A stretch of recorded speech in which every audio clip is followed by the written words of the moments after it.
Welcome to this episode of the Spinoza Triad with Dr. Richard Miller and myself, John Gibbs. Dan is rather busy at the moment, and no doubt join us for future episodes. Richard and I discuss, for no other reason than it interests us, the Beauty Queen thought experiment.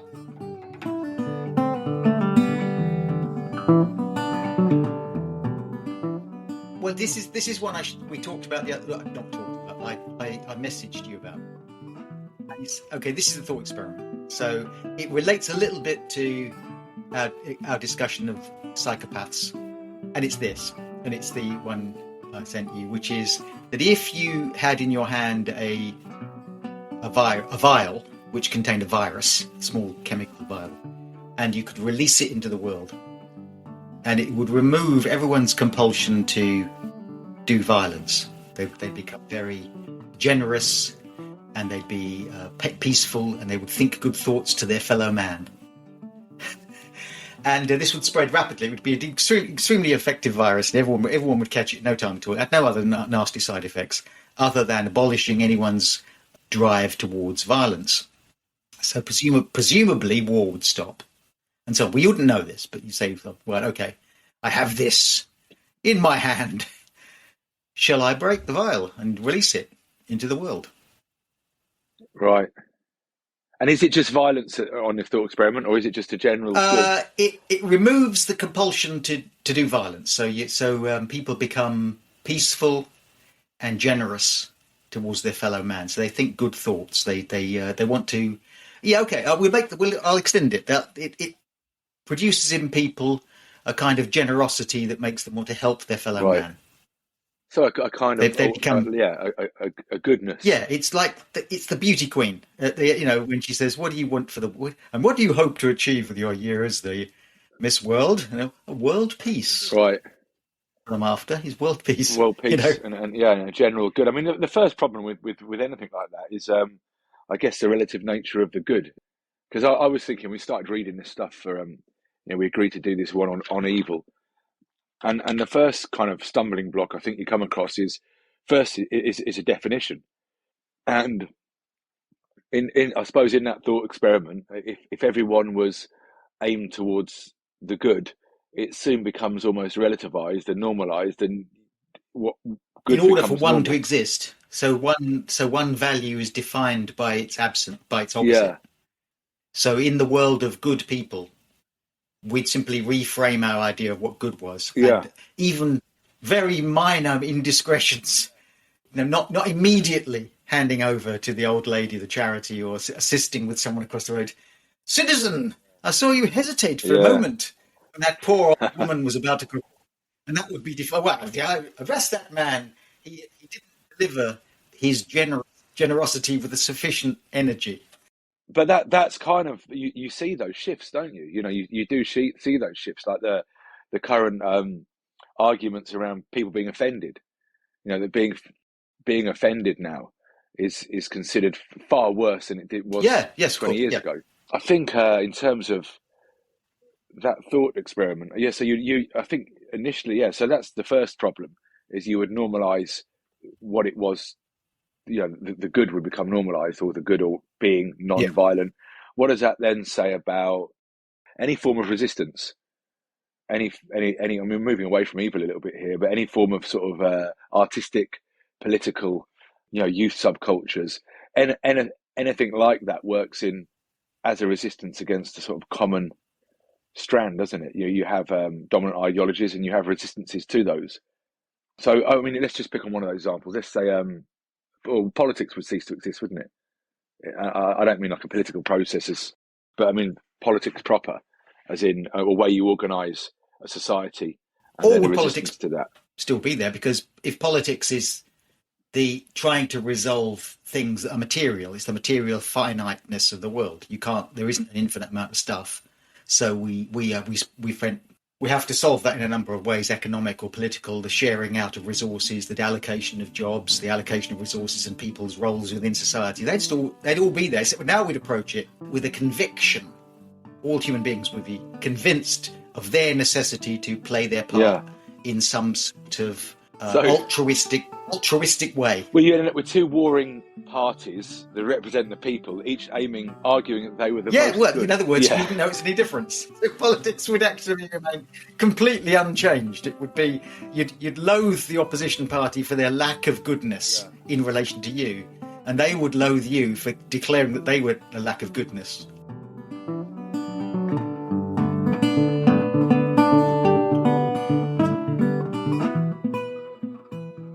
Yeah, who had the most good? I mean, if we look at that as a kind of a will or a strand or a drive, though, that we're moving somewhat away from that thought experiment with this. But from what I could gather, you read the material.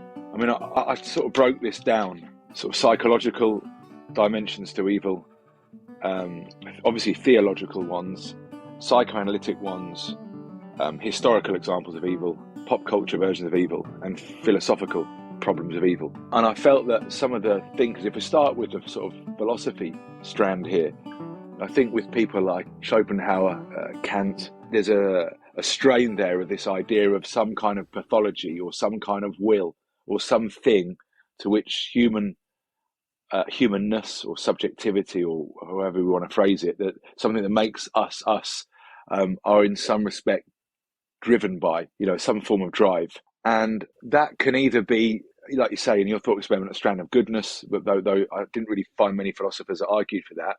Most were kind of that human beings, and it probably has religious overtones.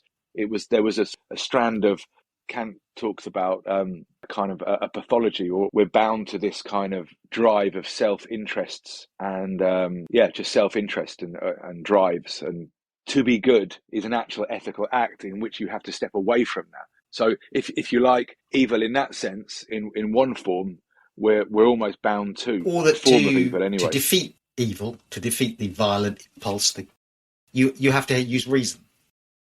And against yourself, though. Against yourself. Yeah, master your own drive, master your own.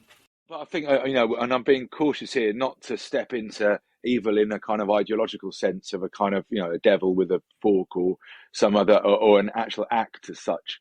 Because I think Kant's quite clever in what he does there, is when he looks at, his ethics is an ethics of motivation, isn't it? The deontological ethics. It's an ethics that you're looking at rather than the outcome of an action, the actual ethical act itself. It's something is defined as ethical to the moral law, but the moral law can have no content. So it doesn't exist of any actual command other than a fidelity or staying loyal to your duty, whatever it may be. The ethical act, the good act, is good in all circumstances, regardless of outcome. It's internally good. It's a moral law, yeah. It's good. It's the will. The will is the only thing. Imperative. You can't escape. The will is the only thing. Back to the thought experiment. If you were to say, well, what would Kant say about a thing like that? You say, well, you'd removed people's reason. You'd simply turn them into automata.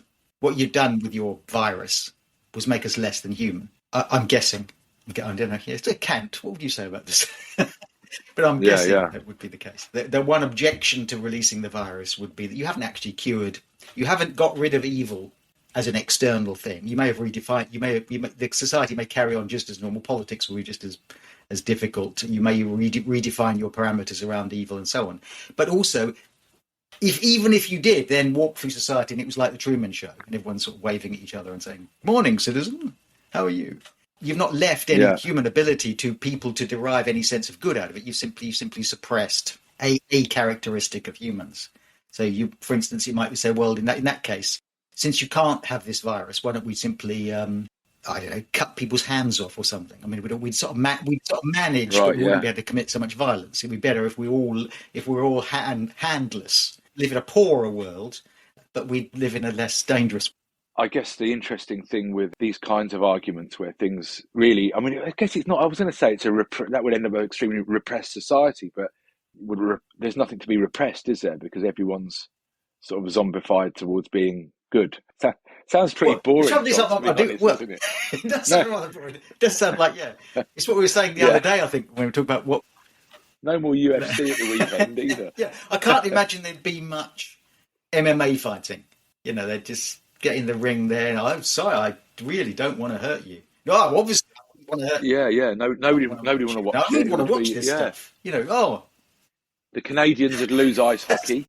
There'd be no, or American football. I mean, all of these things are extremely violent, aren't they? Within what are we confines, saying about the isn't world it? then? If we're thinking, well, actually, a bit of violence is not bad now and again. Human aggression. We seem to be saying that it's actually a good thing. I mean, that it almost doubling back to our psychopaths thing. That they are somehow the grit in the oyster, the thing that drives society forward, or something like that.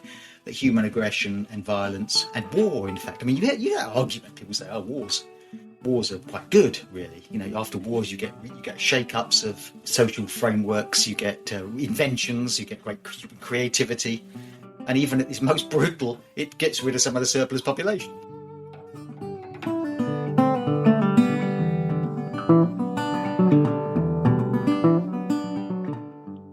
I'm never too sure of those arguments, but I mean, it's. I think what that does for me is just highlight the problem of definition of evil, and the kind of a lot of these philosophical models exist in a kind of a priori kind of understanding of what this human subject, if you like, is first. So whether are we chained to some sort of pathology, or are we a kind of split subject where we've got on the one hand these sort of drives, if you like, or these motivations, incentives, and then on the other the rational free choice to either follow them or not, not a rational choice, just to go regardless with them. I think that's Kant's point, really. That's where he has a term, radical evil, and radical evil is kind of not, it's not a judgment on an outcome or act. It's just a straying from the moral path itself. So Zizek, you used this example of 3 levels of evil. One is to know your duty, but you can't discipline yourself to it. So you remember, this is Kant. So we're talking about the moral law is a fidelity or a loyalty to your duty. So at the first level, he argues that Kant's talking about that you know your duty, but you can't discipline yourself to your duty, and that's at the first level. And I think that's quite a common kind of theme, isn't it? People know they shouldn't be doing stuff or what's right and what's wrong, but they think, I just can't get the discipline to do the right thing. It's just easier for me to do, X, Y, Z. The second one's quite interesting here. Acts as if in accordance with duty, but motivated by some pathology. So an example, a teacher. So a teacher acts as if disciplining the student were for the good of the student, but are really fueled by some sort of impulse, sadist or sadistic. In most institutional settings, you can kind of get that. You get this person that takes the rules a little bit too far, or the enjoyment is within that. And I think that's kind of the territory by which you might find radical evil situated broadly within that. Because it would be on the motivations or inclinations of the individual. Number 3, he says, rejects the rules, seen as an imposition and a restraint. And I think, like, when we talked about psychopaths or sociopaths, perhaps, that you sort of Joker character in Batman as an imposition but restraint. But the fourth one is diabolical evil, which Kant refuses to think human subjects could do, and that's exactly the same as the moral law, because remember, the moral law or the ethical act can have no content. The diabolical evil is elevated to the level of that, and he doesn't think that that's something that no one would elevate evil to that level, but theoretically it's exactly the same. It's a contentless thing at the highest level. There's a kind of twist in there as well, though, because in imposing that as a law, as an injunction to follow whatever it would be, you're kind of making a content for the law in itself. I don't think it can ever be sort of achieved. For anyone watching, these arguments in Kant come on his religion within the limits of reason alone. It's sometimes seen as a kind of outlier to Kant's other 3 major texts. And if anyone has ever tried to read Kant in here, it's heavy going, isn't it? Well, yeah, and Kant has this annoying habit of using words in his own way. That distinction between a kind of ultimate kind of evil. I mean, I guess us, we human beings, and when you think about evil, you make a very early distinction in human response to evil between natural evil and human-made evil. So there's the sort of earthquakes and so on. I mean, there's an earthquake at the moment in Turkey, a terrible earthquake. Yeah. And you think to yourself, as the people are dug out of the rubble and people shout, "God is great," I can't help thinking, well, why don't they question whether God should have made this thing? I mean, the appropriate time I won't approach anyone and ask them that question. Yeah. But God allows earthquakes. Earthquakes, are they simply evil or simply events in the world? What purpose do they play in this fallen world, and so on? So that leads you on to you could go down the direction of doubt. Why does God allow earthquakes? Or you could make the distinction between natural and man-made evil. And then you say, well, human beings are natural. We're driven by nature just as much as any earthquake is, in a sense, especially if you believe some sort of physical determinism. So in that sense, they're all evil. You can't even make that distinction very easily. Since the psychopath or the very evil person, or Adolf Hitler or whatever, are doing what their nature drives them to do. The scorpion on the back of the frog. The frog swimming across the river. You talked about this before. The frog swimming across the river. The scorpion stings him, and the frog says, "We're both going to drown now." And the scorpion says, "Well, yeah, but I'm a scorpion. That's what I do." Yeah. So in that sense, the evil person is part of nature. Human evil is part of nature. So there is even that early distinction is different. Do you not think though? There's first off, I don't know if a disaster or an is it on the same level as it can be a tragedy, but not necessarily evil. To me, evil is some kind of it is difficult to define outside of ideology. It's an act, isn't it? It's carried out and it's motivated by something. It's not necessarily an outcome. This is why I thought Kant was interesting here, because I don't think he answers the question in any straightforward sense. It's extremely difficult. I mean, my takeaway from his argument, to summarize, would be that human beings are chained to pathological sort of motivations, which, if left to our own devices, are self-serving, and we act out of our own interests. The ethical act to do something to break from that is an act that totally reconfigures you. It's something in you. And we can talk about that in more depth a bit later, because there's some kind of interesting kind of problems that he mentions that come about that. But if we go back to what you're describing now, I would call an earthquake a tragedy, and it's awful, but it's not necessarily evil. I think you bring up a good point there when you say about evil in the world and the relationship to God. There's an argument that the classical world didn't have much of a concept of evil. They had a concept of not behaving well, or the absence of good, or not living the virtuous life, and so on. But so that one suggestion is that Christianity itself invents evil, or the definition of bad things. And a very early distinction they have to make is between clearly a lion eating a baby antelope. Yeah. is not evil, and yet some human being eating a baby is evil, and that's so making a distinction that only human beings seem to be capable of evil. Yeah, and that earthquakes and thunderstorms and lions aren't evil at all. That is the natural world. Yeah. That still leaves you asking, well, why do they exist? Because in Christian theology, there's a world where those things themselves don't exist. The Garden of Eden, in the beginning, as it were, human beings exist. Even if you take that as a metaphor for what's possible, then why isn't the world perfect? Isn't that a bit like your thoughts, Ben? I mean, the Garden of Eden before the fall, that is kind of the world you're describing after your vial has been released, isn't it? It's everything's good, isn't it? And what was it like? What was day-to-day life like in the Garden of Eden? Well, it's very, we might go back again and say, well, they're dull, actually. A lot of wandering around stark naked without any knowledge of, and then of course what was the attraction of Eve to the apple?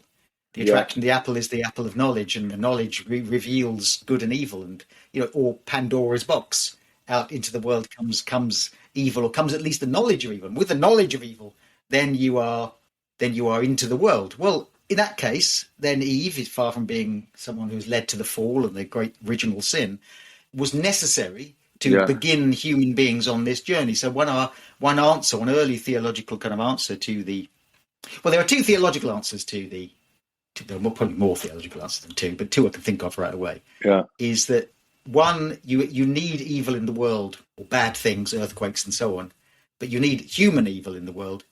Well, not the earthquakes, but the bad things that humans do, in order to provide free will. Yeah. In other words, human beings have a choice. You couldn't have a choice if there were good and evil. So, for instance, if you release that virus, you take away everyone's choice to be bad. Yeah. And you may say, well, you can't really. There's an unethical act for you to release that virus, because no one chose to be infected by it. Yeah. You chose them. You made an ethical choice on everyone's behalf. You said, well, I'd rather much rather people were peaceful and altruistic and nice. But they didn't choose to do it. So you could release the virus if you said, well, it's now not a virus, not a violent infectious, but in fact something people choose. Would you like to be injected with this thing that would make you more peaceful and take away your violent impulses? That's all right, but not you choosing it for other people, because the essence of the world, an essence of being human, is to choose. Yeah. So there's the free will argument, and the second argument is the sort of veil of souls argument, that this world is a fallen world through which you pass to something else. You're only seeing the tip of the iceberg. Reality is far greater than you can imagine. God is far more mysterious than you can imagine, and in this little world of ours, you're passing through. Your soul is being burnished. It's being refined. And some of you will make it, and some of you won't. Right. and some of you might need a few goes if you believe in reincarnation. But essentially, this world is a way in which the imperfect humans are tested against the temptations of evil.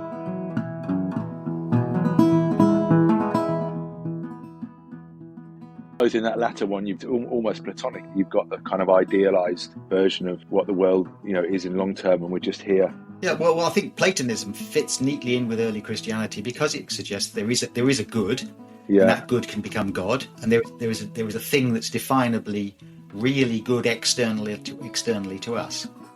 If you can discover through reason an objective truth which is true in all circumstances. Okay, there's no metaphysical quality to it in that sense. It's purely derived by human reason, but it's still.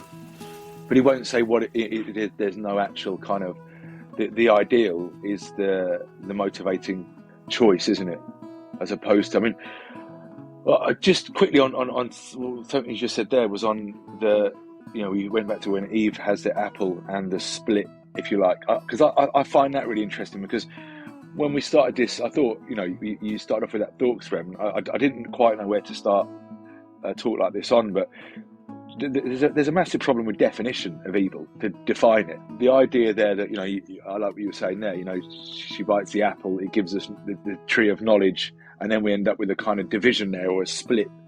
And again, the thought experiment shows as well, it's impossible to have any form of a working definition of evil outside of. And the problem with the sort of a Platonic or an idealist argument of evil is it's very easy to have an extra discursive thing outside of the stuff of nightmares, and it kind of removes the human aspect of it, or it can do, as kind of monsters.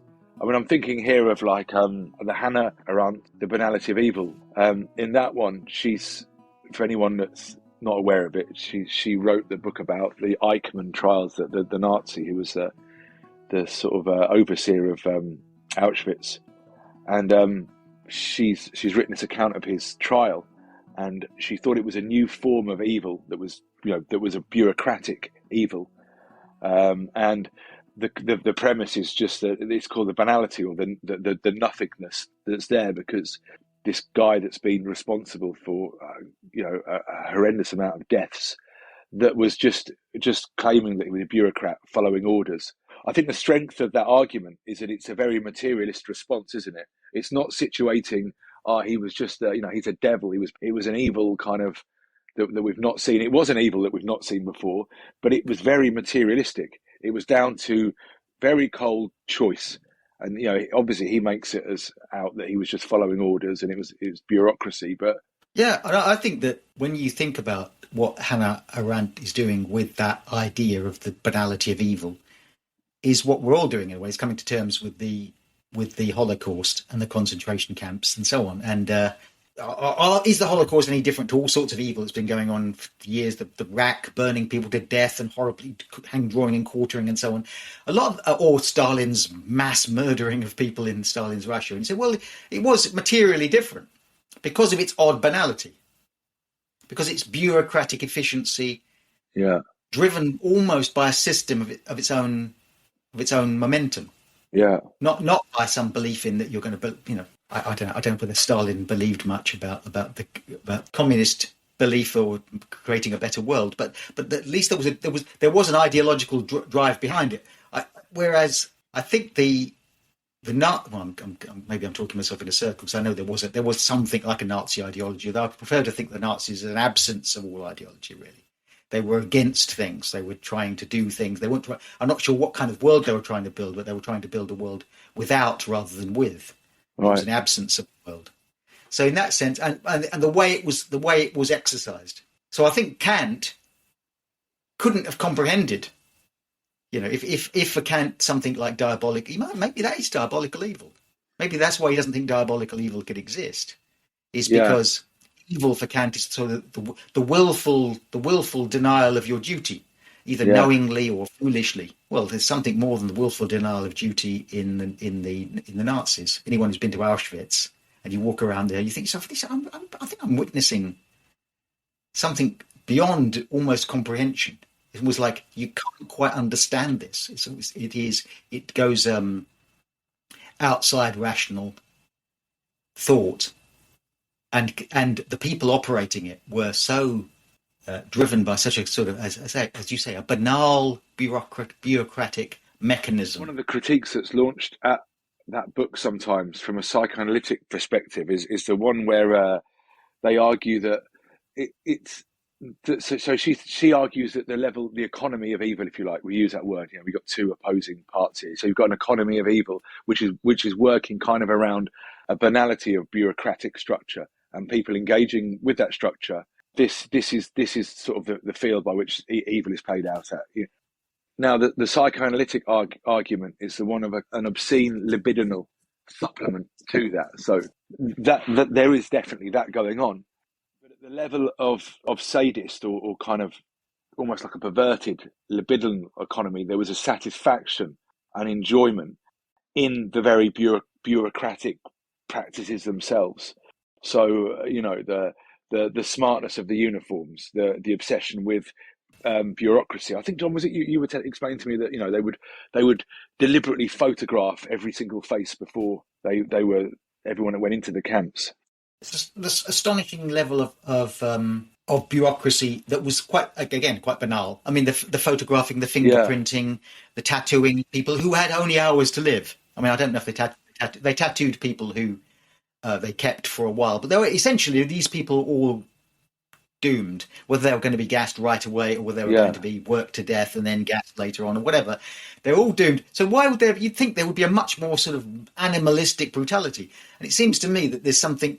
Yes, that Lacanian idea of constructing an edifice of symbol to distance you from what you actually don't want to see. There's that notion of a separation, but I think in actual fact that's almost reversed here, because I think that the point is that the psychoanalytic word, I mean that expression jouissance, which translates as enjoyment, but it doesn't mean enjoyment in terms of satisfaction.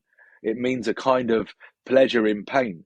There was a level of, like I say, this obscene libidinal supplement, which is a form of almost, I wouldn't say an eroticization is the right word, but just an obsession with rules, the rituals, the bureaucratic process itself.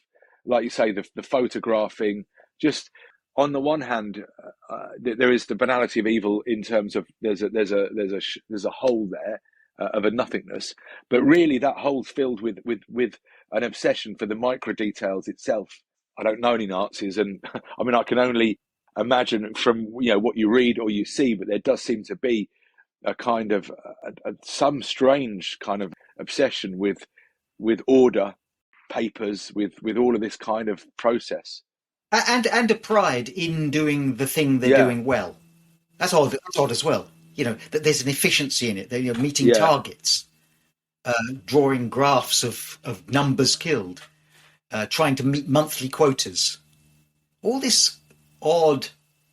You'd think it would be a sort of mayhem of slaughter, wouldn't you? Like a kind of.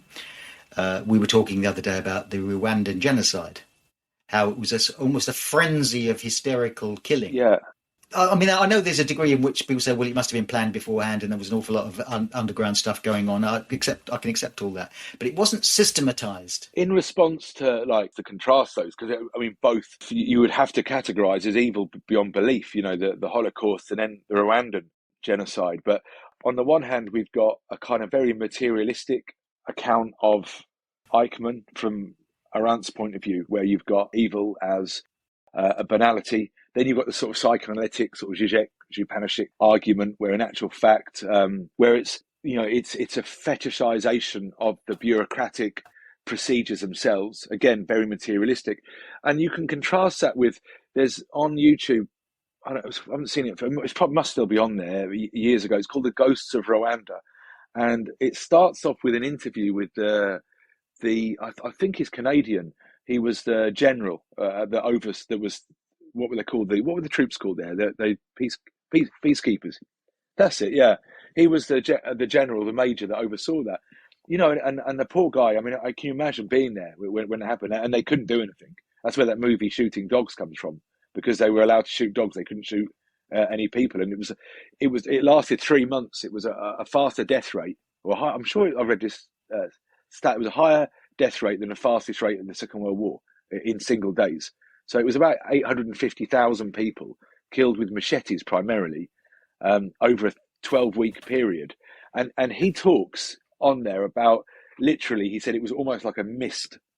I'm sure the word he uses is evil. He goes, you could literally, it was a tangible feeling. There was a wave, this sense of dread that overcame. And, you know, people can think of that what they will. You know, I'm sure everyone will have a different opinion on that. I mean, I do know that I've never been in a situation like that, and I wouldn't ever question a man who had an account of that afterwards. But kind of different view of it, isn't it? It's taking evil as something more than any situation, a kind of like an excess or an extra thing there, almost religious.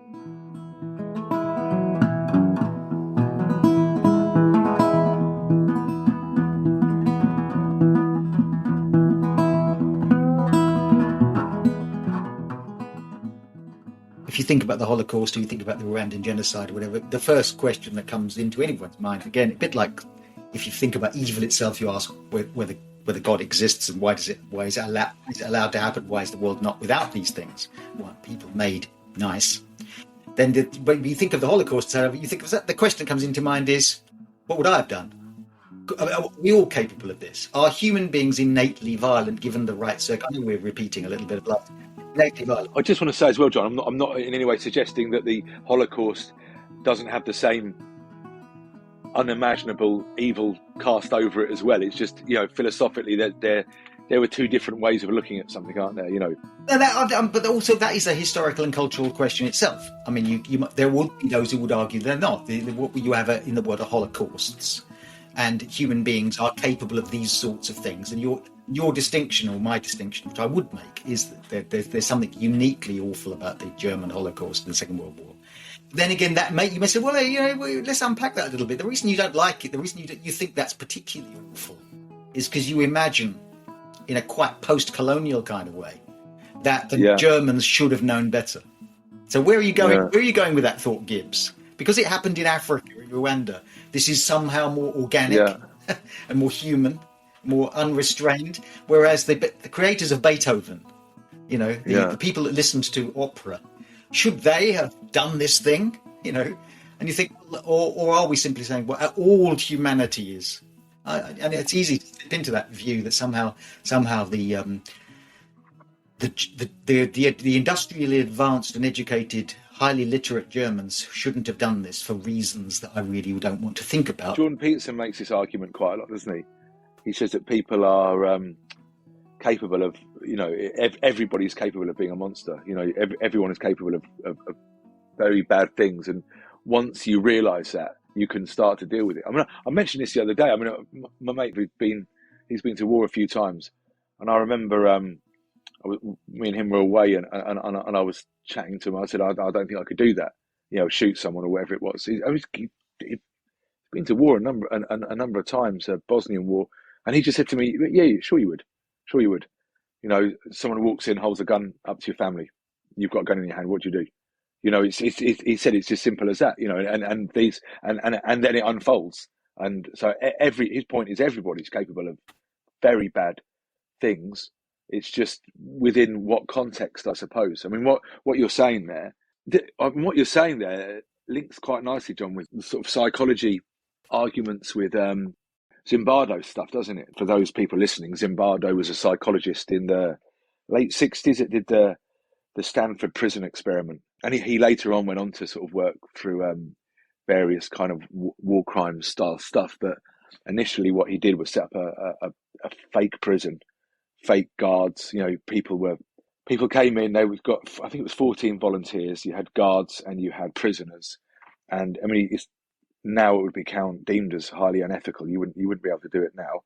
But he observed it, and really what happened is people fell into the roles almost straight away. A few did resist, but and they had to shut down the experiment. But there's two famous psychology experiments in there. That one and the other one whose name I can't remember, which is the is that Milgram? Electric shocks, where they convince people that they are experimenters when they're not really. They're being experimented on. So you invite these people in, they give them a white coat, and you say, well, we're testing human cognition and intelligence, and you ask people questions, and we're seeing if a little bit of pain would help, and they give them the impression that this dial in front of them, this is a little bit of pain down here, and you turn it right up to there, there's a lot of pain, but just give them just a little bit of pain. And the person, oh, fair enough. And then at some point, the supervising experimenter who's really in on this, and the person sitting there being delivered the pain to is an actor. And they say to them, well, can you give them a bit more pain and a bit more pain? Till in the end, everybody's writhing in agony and begging them to stop. The experiment unfortunately seems to show, given the right authority, ordinary people off the street, will inflict a quite horrifying amount of pain. So, I mean, really, that it does bring in that idea of self. I guess it's a pathology of self where it's easy to think of these things in terms of I have the free choice, or you have less free choice perhaps than you think in these sort of situational arguments. There's that human capacity to abrogate their free choice, isn't there? To others. You know, we have a terrible tendency, it seems, us human beings to groupthink, to follow someone who appears to be in charge. The crowd who attacks someone. It's an agentic state. It's a shift from personal autonomy to an agentic state. And the agentic state is one whereby you become basically an agent of whichever state it is that's controlling you. Kind of, isn't that what you're saying there? Is it depending on the sort of institutional and... Divesting yourself of your personal thing. It's why soldiers put in uniforms. The uniform duty in order to allow you to easily get rid of your own personal identity and associate yourself with the group. Zimbardo did that, didn't he? I mean, Zimbardo, it wasn't by accident that the guards wore a certain uniform all the same. They wore mirrored sunglasses, had batons, and the prisoners had to wear whatever they did. It wasn't a lot. I know that. I mean, Zimbardo, at the beginning of that book, separates situational influence. So he says that you've got behavioural contexts, the rewards, the norms, the meanings that give identity. That's the one he has. He said the other these, by the way, these are kind of the factors, if you think, the influences. So situational influence. He says the person themselves, so the actor, influences there will be genetic, biological, psychological, and physical. You know, we've mentioned about. I mean, I'm not saying he employed psychopaths, but we can broadly say perhaps that there are different personality types. Some would be more inclined for rules and this kind of thing than others. I think Adorno's F scale, where he looked at what was it was a questionnaire Adorno put together whereby he would see how much somebody would follow rules or follow fascism, basically. So the last one, system. So agents, ideology, values of the system itself. So he puts those three things together and says that would give a context to sort of how malleable people are. Given the system, you'd hope that you'd be the person who stood against it or whatever. But it does seem to be a worrying feature of. While you were talking there, it struck me that not only putting people in uniform gives them a sense of group, a sense of identity. They've divorced themselves from their own judgment and their own values. I'm with the group now, and this is what the group are doing, so I will follow that. Also, the opposite is true with removing people's clothing. Talk about the symbolic of clothing, removing people's clothing. One of the first things that happened in concentration camps was they stripped them, and then the naked human being. I read something in the week about an essay by Zizek about this, about how curious paradox between when you render people their most human, we make them most inhuman. So you strip people down to their nakedness, or you treat them as helpless, and the helpless person often doesn't get the kind of sympathy you'd imagine. You think you'd run forward and throw a blanket over someone and care for them if they were naked, but by stripping away you take the people from society and turn them into something less than people by stripping them naked, and therefore it's easier to kill them. It's easier to think of them as not proper human beings, just a thing. By stripping their humanity away, by making them at their most human is us when we've got no clothes on. I mean, I guess that works at a discursive. Like I know the Rwanda genocide. I think that they had a code word, wasn't it? Like chop down the tall trees or something, and referring to them as sort of parasitic, and that dehumanizing process happens, like you say, symbolically through clothing, but it also symbolically through language as well, the way in which groups are spoken about, hordes of people trying to get into somewhere. And I mean, there's an ideological dimension there as well. I mean, you mentioned that one there, John. You were talking about the Germans. Is there, where are you going with this?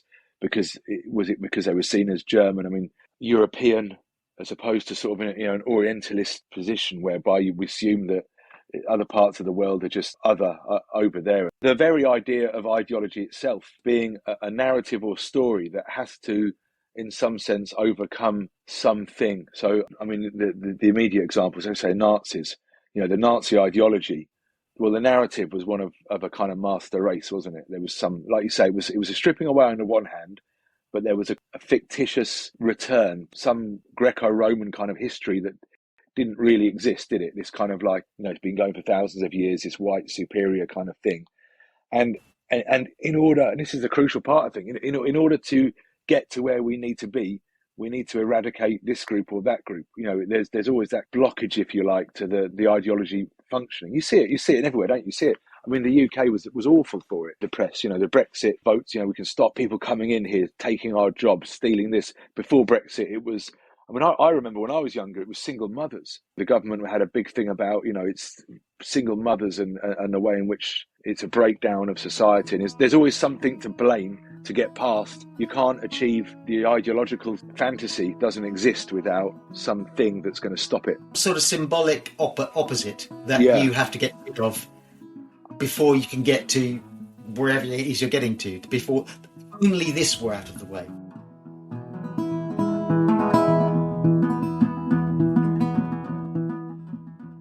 And human beings, we have a tendency to allow human beings to fulfill that role of the block, the obstacle, very, very easily. That we would live in a much more peaceful world if it weren't for these people. A better society would be so much better if it weren't for these people. And this is again, I'm reaching into my misunderstanding of sociology here, but something along the folk devils, folk devils and moral panics and so on. The kind of idea that you conjure up these things in order that you can unify against the threat, and also, and it simplifies. It's a lovely simplification of things that are complex can be simplified down to it's them. I mean, those two books were interesting because I think, in point to what you were saying earlier, first off, was it the folk devils? Was that the one with the subculture, the mods and the rockers? And he looks at, and I really that form of violence is the resistance of the youth against the dominant conservative or whatever the dominant political body will be at the time. And it's essential, really, isn't it? I mean, it's where we are art, music. It's always in form, well, it's not always, but very often in form of resistance against the dominant ideology, which is in control at any one time. Well, let's say dominant ideology, the dominant viewpoints of the older people who are in control. You need that tension, don't you, to exist? So absolutely. I often used to ask myself why are students in many secondary schools so resistant to their experience?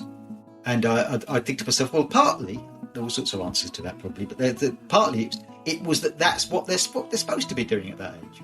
In a sense, a school is a place that looks forward and looks backwards. It's trying to say, this is how we do things, and this is how you should behave politely and respectfully, and learn these skills so you can be this kind of person in society. On the other hand, you at the same time you teach those kids, but you must question that critical thinking. You must be resistant to those things. You're going to live in a world that we don't yet understand. So naturally enough, there's a sort of fault line of psychic tension. Psychic? Is it psychological tension? Emotional tension between students who are supposed to be of the future and of the past at the same time. Therefore, the student in school has to question, why do we wear those stupid uniforms, and why? I'm going to transgress against that. Naturally enough, and so out there in wider society, resistance to the way things are is, well, we would probably think of it as natural, wouldn't we? So going back to our thought experiment, you take up the old virus, goes out, and everyone goes, "Oh, this is the best of all possible worlds. Lovely, this is." You might say, "Oh no, I don't want that." Yeah. You know, this Alan Badiou book, Ethics: An Essay on the Understanding of Evil. It's a great little text. I really recommend if anyone was interested in reading it. I mean, Badiou's kind of main thing is the creation of events. So you have an event that occurs historically or whenever, 9/11 would be an event, or you have anything could be an event, and we are made subjects to that event. We become subjects to it, and we have a truth or a fidelity to the event. There's quite strong strands of Kant running through his stuff. But the bits on evil really is his premise is that really all forms of ethical model, when we try and do good or try and do the right ethical model, results in evil. So evil, if you like, is something which comes off of an attempt to arrive at the good.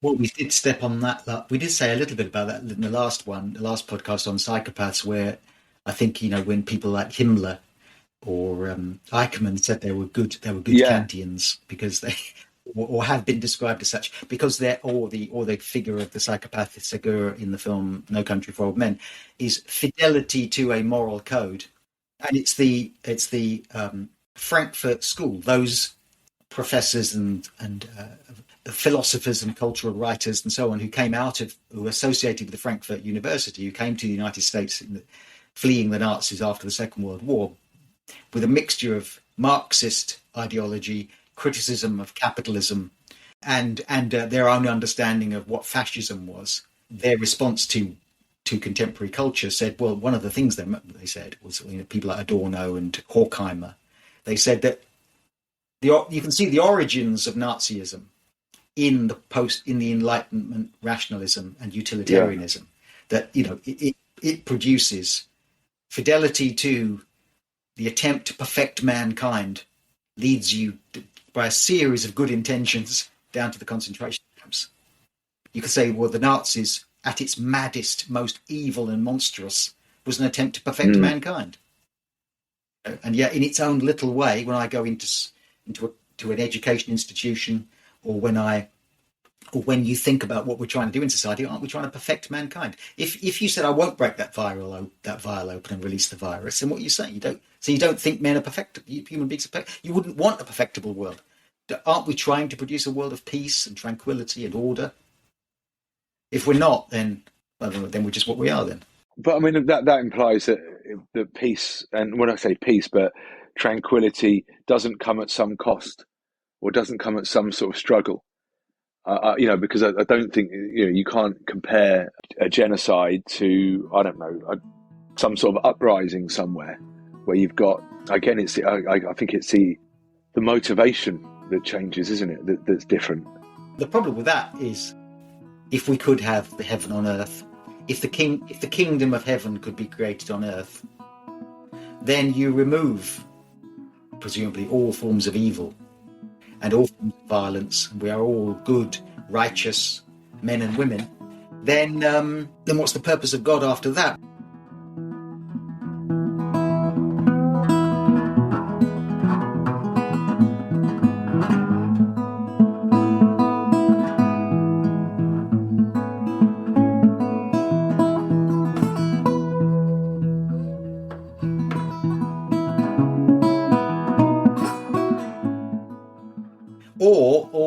Or is indeed that what the purpose is? The war against yourself is the war to overcome your ghastly, human, nasty, animalistic tendencies. And that's where all this horrible stuff comes from, violence and so on. We are basically animals. But if we overcome it, then what then? Is that the purpose then? Is basically the defeat of mankind.